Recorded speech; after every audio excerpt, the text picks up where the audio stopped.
हरिओम.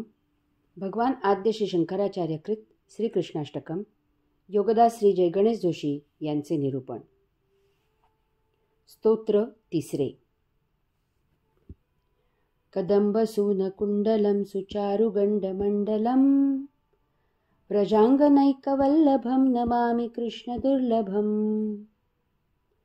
यशोदया समोदया सगोपया सनंदया युतं सुखैकदायकं नमामि गोपनायकम्. ज्याने निर्गुणी पुरुषरूपी वृक्षाचे फूल कर्णालंकार म्हणून परिधान केले आहे, ज्याचे गंडस्थल हाच सुंदर दागिना आहे, जो गोपगोपींच्या अंतःकरणात एकमेव प्रिय आहे आणि गोप प्रमुख आहे, जो श्रीकृष्ण दुर्लभ आहे, अशा श्रीकृष्णाला मी नमन करतो. यशोदा समवेत मोठ्या आनंदात असलेल्या, गोपगोपींच्या सानिध्यात मोठ्या आनंदात असलेल्या, ज्याच्याशी योग जुळून येणे सौख्यकारक आहे, जो गोपगोपींचा स्वामी आहे, अशा श्रीकृष्णाला मी नमन करतो. कदंबसून कुंडलम. ज्याने निर्गुणी पुरुषरूपी वृक्षाचे फूल कर्णालंकार म्हणून परिधान केले आहे. कदंबसून कुंडलम. कदंब सून कुंडलम. कदंब म्हणजे निर्गुणी पुरुष, सून फूल, कुंडलम कर्णभूषण कानावर परिधान करायचा दागिना. भगवान आद्य श्री शंकराचार्य निर्गुणी पुरुषरूपी वृक्षाचे फूल कर्णालंकार म्हणून परिधान करणारा असे श्रीकृष्णाचे वैशिष्ट्य म्हणून सांगत आहेत. शब्दार्थ. या ओळीतील एक एक शब्दार्थ अगोदर समजून घेऊ, म्हणजे या ओळीचे निरूपण करायला सोपे होईल. कदंब. कदंब याचे भाषांतर कदंब वृक्ष अशा अर्थी केले जाते, कारण श्रीकृष्णाच्या चरित्रामध्ये यमुनाकाठी असलेल्या कदंब वृक्षाचा उल्लेख आहे. परंतु तेवढाच अर्थ येथे अपेक्षित नाही, कारण वृक्ष कसा आहे याला येथे अनन्यसाधारण महत्त्व आहे. यास्तव कदंब याचा दुसरा अर्थ निर्गुणी पुरुष असा जो आहे त्याचा विचार या ओळीच्या निरूपणासाठी फार महत्त्वाचा आहे. ही स्तोत्रे भगवान आद्य श्री शंकराचार्यांनी लिहिलेली आहेत आणि तीही त्या परम एकमेवा द्वितीय आत्मपरब्रह्म अशा पुरुषोत्तम योगेश्वर भगवंत श्री श्रीकृष्णाची वैशिष्ट्ये सांगण्यासाठी लिहिलेली आहेत. ही वैशिष्ट्ये अशी काही आहेत की जी अन्य कोणामध्ये पाहायला सापडणार नाहीत. हे भान यांचे निरूपण लिहिताना ठेवावे लागते. ते वाटते तितके वरवर असलेले सोपे नाही. त्याच्या पार तळाशी जावे लागते, तेव्हा त्यातील अध्यात्माचा उलगडा होतो. वृक्ष कदंब आहे म्हणजे वृक्ष निर्गुणी पुरुष आहे. निर्गुणी याचा अर्थ गुणातीत असलेले, गुणांच्या पार पलीकडे असलेले. येथे गुणांमध्येच राहून गुणातीत सृजन करणारा असा अर्थ अपेक्षित आहे. उदाहरणार्थ, अध्यात्मात संसारात राहून संसारात न राहिल्यासारखे असणे किंवा पाण्यात राहून कोरडे असणे याला फार महत्त्व आहे. पुरुष याचा अर्थ आहे सृजन करणारा, पराक्रम गाजवणारा, शूरवीर असलेला, धृती धैर्य असलेला, रक्षण करणारा, संगोपन करणारा. येथे सृजन करणे म्हणजे निर्मिती करणे हा अर्थ अपेक्षित आहे. वृक्ष सृजन करतो म्हणजे तो पाने, फुले, फळे निर्माण करतो. येथे काव्यामध्ये असलेल्या स्थलसंकोचाचा विचार करून फूल हे पाने, फुले, फळे अशा तिन्हीचे प्रतिकात्मक म्हणून घेतलेले आहे. वृक्ष निर्गुणी पुरुष असतो आणि निर्गुणी पुरुष वृक्षामधून सृजन कसे होत असते ते मोठे पाहण्यासारखे आहे. ते आध्यात्मिक आहे. या योगे वृक्षाला निर्गुणी पुरुष असे का म्हणतात याचा उलगडा होईल. यामधून एक लक्षात घ्यावे की अध्यात्माचा विचार करता सर्वच वृक्ष, झाडे निर्गुणी पुरुष असतात. गुणातीत. वृक्षाची मुळे जमिनीमध्ये आवश्यक त्याप्रमाणे विस्तारून आणि सखोल जाऊन अन्न, पाणी, खनिजे यांचा अथक परिश्रम घेऊन शोध घेतात. हा रजोगुण आहे. वृक्षाची मुळे त्या वृक्षाला आवश्यक असलेले नेमके तेच अन्न, पाणी, खनिजे गोळा करतात. उदाहरणार्थ, फणसाचा वृक्ष त्याला आवश्यक असलेली नेमकी तीच अन्न, पाणी, खनिजे गोळा करतो, किंवा गुलाबाचे झाड त्याला आवश्यक असलेली नेमकी तीच अन्न पाणी खनिजे गोळा करते. हा सत्वगुण आहे. वृक्षाचे खोड वरती एका जागी ठाम उभे राहते.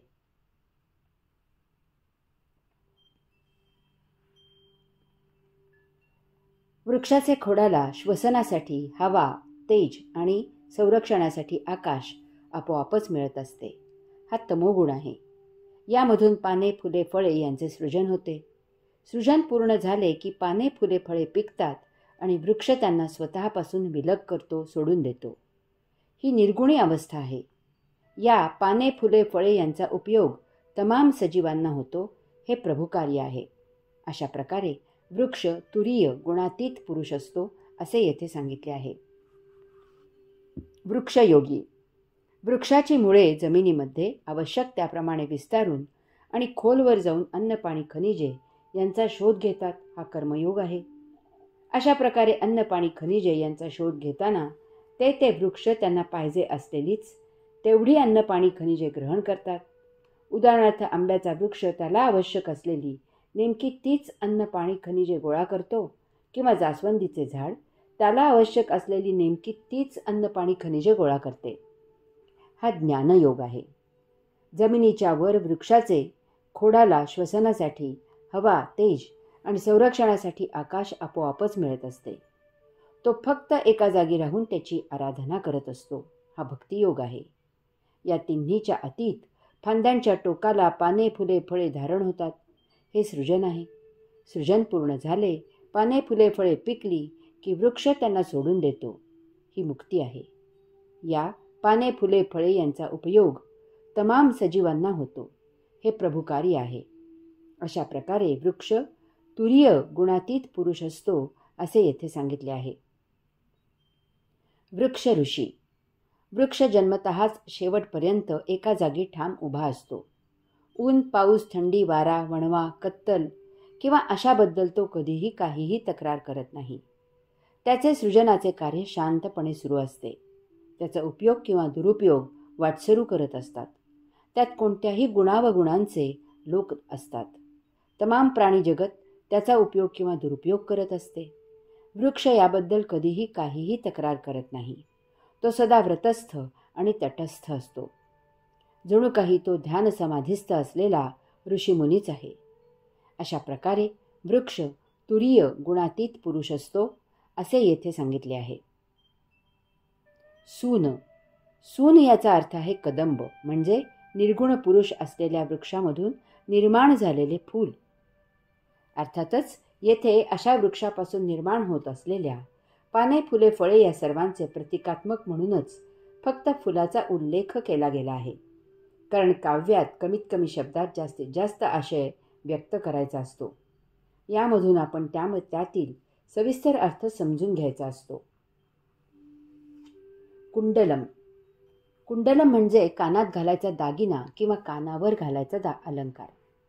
कदंब वृक्षाचे फूल पुरुष फक्त कानावरच घालू शकतात. महिला केसात माळू शकतात, परंतु ते लवकरच केसामधून गळून जाते. त्यासाठी त्यांना आकडा किंवा पिन वापरावी लागते. कदंब सून कुंडलम. भगवान आद्य शंकराचार्य सांगतात की श्रीकृष्णाने निर्गुणी पुरुष असलेल्या वृक्षाचे फूल कर्णालंकार म्हणून परिधान केले आहे. निर्गुणी पुरुष असलेल्या वृक्षाने सृजन करून मुक्त केलेले फूल श्रीकृष्णाने कानावर दागिना म्हणून परिधान केले आहे. अलंकार म्हणून त्या फुलाचा सन्मान श्रीकृष्णाने केला आहे. ते फूल मुक्त होऊन प्रभुकार्य करत आहे. अशा त्या फुलाला श्रीकृष्णाने जवळ केले आहे. हे त्या फुलाचे केवढे अहोभाग्य आहे. प्रत्यक्ष परब्रह्म परमात्म्याने त्याला परिधान केले आहे.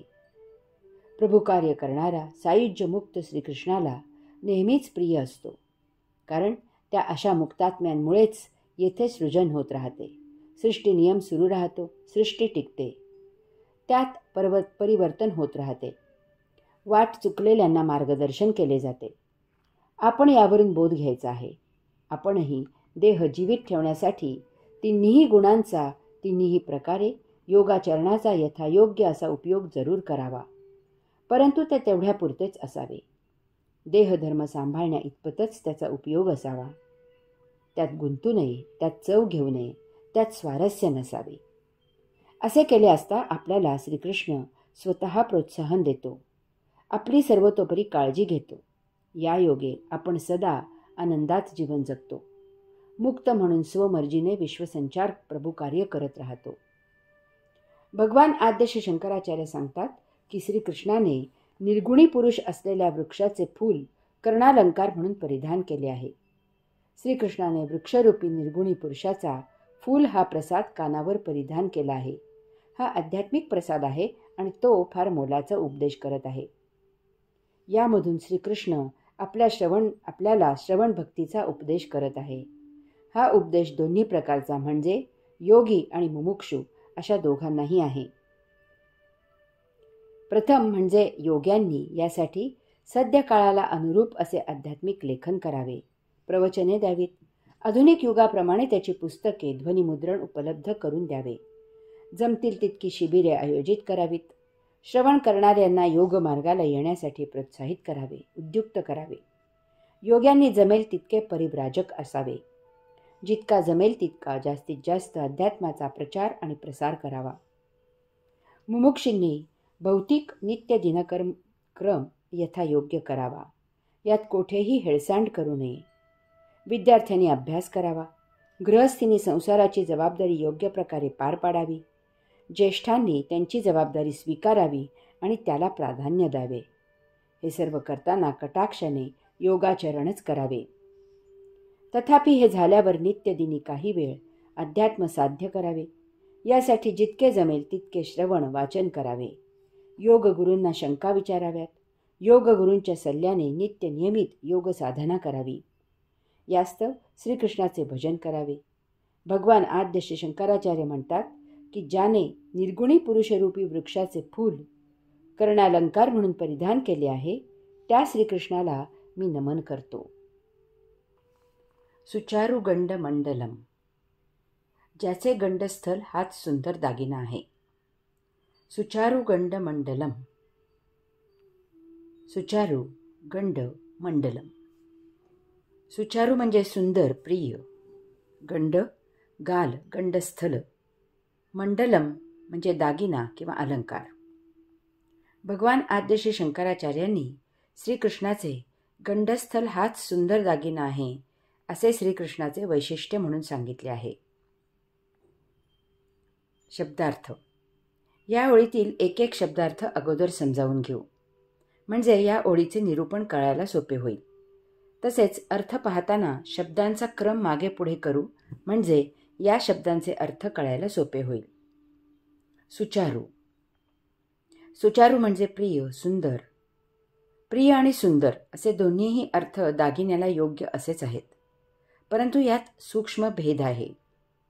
दागिना त्याच्या मालकाला प्रिय असतो आणि तो परिधान करणाऱ्याला आणि ते पाहणाऱ्याला सुंदर दिसतो. दागिन्याचा मालक एकच असतो, परंतु तो अन्य कोणीही परिधान करू शकतो. येथे दागिन्याचा मालक श्रीकृष्ण आहे आणि त्याला दागिने प्रिय असणे शक्य नाही. या असल्या गोष्टी श्रीकृष्ण लक्ष घालणे किंवा गुंतून असणे अशक्य आहे. यास्तव येथे सुचारू याचा प्रिय असा अर्थ आपण घेऊ शकत नाही. येथे दागिन्यासंबंधी ओवी आहे, म्हणून दागिना सुंदर आहे अशा अर्थी सुचारू याचा अर्थ येथे सुंदर असा घेतला आहे. मंडलम. मंडलम म्हणजे दागिने, अलंकार. अलंकार देहादी अवयवांवर घातले जातात. शारीरिक सौंदर्य खुलण्यासाठी, आपल्या वैभवाचे प्रदर्शन करण्यासाठी, समारंभाला सोपस्कार म्हणून इत्यादी अशा विविध कारणाने अलंकार घातले जातात. गंड. गंड याचा प्रचलित अर्थ गाल असा आहे. तथापि कोणीही गालावर दागिना घालत नाहीत. तसा काही दागिना पूर्वापार आणि आजही उपलब्ध नाही. यास्तव गाल आणि दागिना यांचा संबंध अप्रस्तुत आहे. यामुळे श्रीकृष्णाच्या गालावरील दागिना सुंदर दिसत होता असे आपण म्हणू शकत नाही. याच कारणाने श्रीकृष्णाचा गाल हाच दागिना होता असे म्हणणेही शक्य नाही. तथापि गंड याचा दुसरा अर्थ आहे गंडस्थल, आणि गंडस्थलावर दागिना घालतात, म्हणून हा अर्थ येथे योग्य आहे. येथे कोणत्याही विशिष्ट दागिन्याचा उल्लेख केलेला नाही. यास्तव श्रीकृष्णाचे गंडस्थल हाच एक सुंदर दागिना होता असा या ओळीचा अर्थ योग्य आहे. गंडस्थल हाच सुंदर दागिना. सर्वसाधारणपणे दागिने, अलंकार हे सोने, चांदी, मोती, हिरे, माणके इत्यादींचे घडवलेले असतात. त्यामुळे ते झळाळतात, चमकतात, लखाकतात. श्रीकृष्णाला असे कृत्रिम दागिने घालायची गरज नव्हती. त्याची कांतीच बलदंड, सतेज आणि चमकदार होती. तो नैसर्गिकपणे मोहक आणि आकर्षक होता. तथापि येथे निरूपणासाठी गंडस्थल असलेल्या हत्तीची आठवण येणे उचित आहे. कारण भगवान आद्य श्री शंकराचार्यांनी दुसऱ्या स्तोत्रात श्रीकृष्णाचा विशेष सांगताना त्याला कृष्ण वारणम असे म्हटले आहे. वारणम याचा अर्थ आहे हत्ती. त्याचा अर्थ होतो श्रीकृष्ण हत्तीसारखा होता. हा अर्थ त्या दुसऱ्या ओवीला योग्य नसल्यामुळे आपण तेथे हा अर्थ घेतला नाही. परंतु गंडस्थल यासाठी विविध हत्तीचा विशेष येथे श्रीकृष्णाला लागू होतो आणि त्यामुळे आपण ते पाहणार आहोत. हत्तीच्या गंडस्थलामधून नैसर्गिकपणे एक प्रकारचा स्त्राव सुटत असतो. त्यामुळे हत्ती मदमस्त असतो.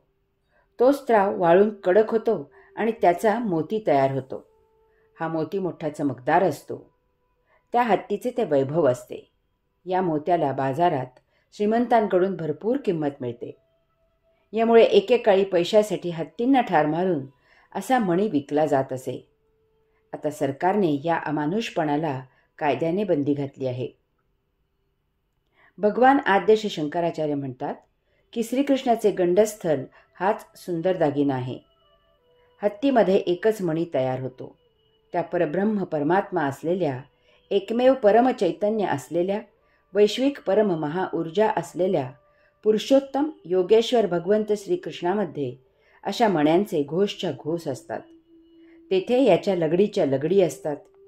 त्यायोगे श्रीकृष्ण परम तेजस्वी, ओजस्वी, दैदिप्यमान असा मोठा सुंदर दिसतो. हे एकमेव वैश्विक परम सर्वोच्च सौंदर्य आहे. त्यावर त्याचे ते लाडके श्रीवत्स चिन्ह मोठ्या डौलात हिंदकळत असते.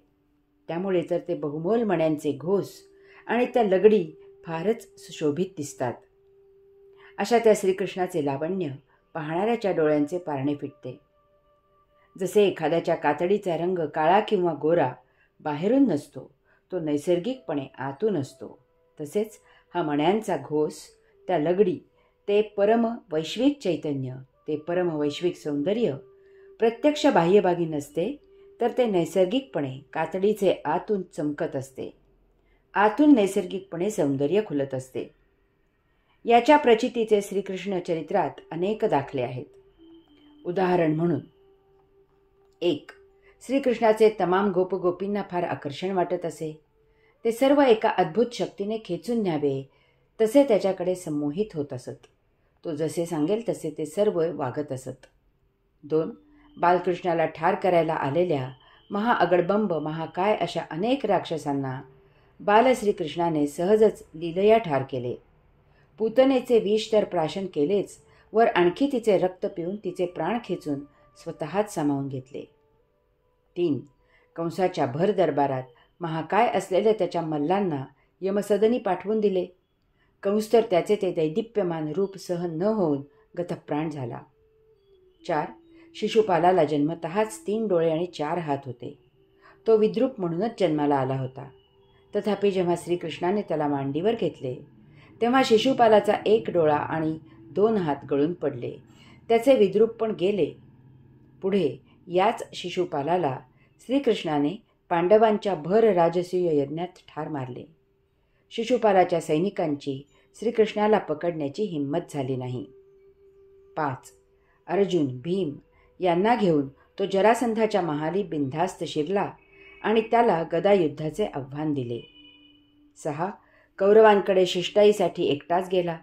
तेथे त्याला पकडून ठार करायला कौरव उद्युक्त झाले होते. तेव्हा त्याने त्याचे विश्वरूप धारण केले. त्याला पकडायची कोणाचीही प्राज्ञा झाली नाही. 7. अर्जुनाला भर रणांगणावर अद्भुत अशी गीता सांगून महादिव्य अद्भुत असे विश्वरूप दर्शन दिले. वेळप्रसंगी भर युद्धात अर्जुनावर सोडलेली अस्त्रे स्वतःच्या देहात सामावून घेतली. सांगायचा मुद्दा इतकाच आहे की श्रीकृष्णाच्या गंडस्थली अद्भुत अशा मण्यांचे महातेज तळपत असे. यास्तव तोच त्याचा दागिना होता. याचेच वैशिष्ट्य येथे भगवान आद्य श्री शंकराचार्यांनी गायले आहे. यास्तव श्रीकृष्णाचे भजन करावे. भगवान आद्य श्री शंकराचार्य म्हणतात की ज्याचे गंडस्थल हाच सुंदर दागिना आहे, त्या श्रीकृष्णाला मी नमन करतो. हरि ओम.